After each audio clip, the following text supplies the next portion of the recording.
Let's take a look at solving exponential equations. Exponential equations are equations where we have the variable in the exponent, like here on the left, where we have 5 to the x equals 625. You see that x is inside or at the exponent. On the right here, this is not an exponential equation, even though 4 is an exponent, because the unknown is a base.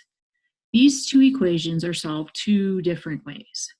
We are going to focus on solving the exponential equation on the left. When we're solving exponential equations, we need to have same bases on each side of our equal sign. So if we look at this example down here that has numbers, we have 2 to the x equals 2 to the 5. So we have the same base. And remember, an equal sign means that the value on one side is equal to the value on the other side. So 2 to the x has to have the same value as 2 to the 5th. Well, it would only stand to reason that if the two sides are going to have the same value, then x would also have to be 5. That is why we're able to say that x equals 5. That's why we're able to say that the exponents are equal to each other. We can use this concept then when solving exponential equations. So here we have exponential equations, and in each of these cases, our bases are already the same. In later videos, I will show you what we need to do when our bases are not the same. In our first example, we have 4 to the x plus 3 equals 4 to the 9th. Well, in order for the two sides to have the same value, x plus 3 is going to have to equal 9. So that expression on the left-hand side is going to have the same value as 4 to the 9th. So we're going to have x plus 3 equals 9, and we're going to solve that equation.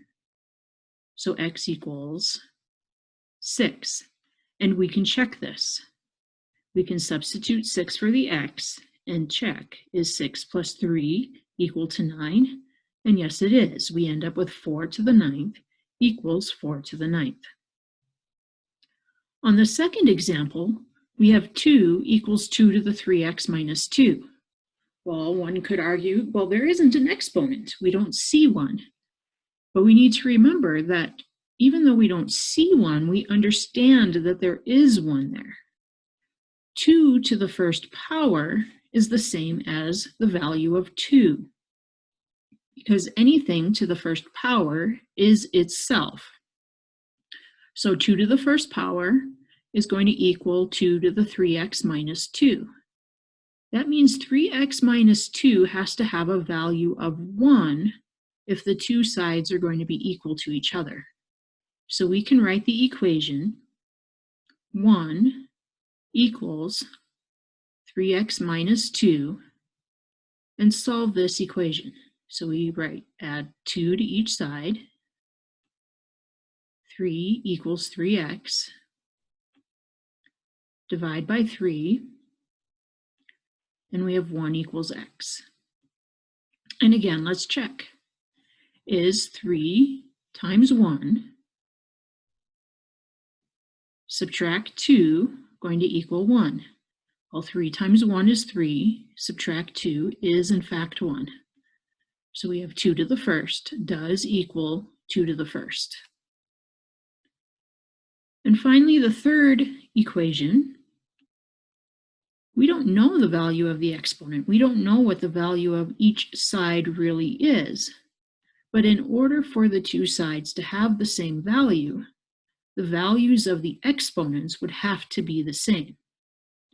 So 3x minus 4 will have to equal the value of 2x plus 1. And we can solve this by isolating x to one side of our equation. So I'm going to do that by subtracting 2x from each side. 3x subtract 2x leaves me a positive x, subtract 4, which will actually equal 1, not plus 1. And then I will add 4 to each side, and x equals 5. And we can check this. 3 times 5 is 15.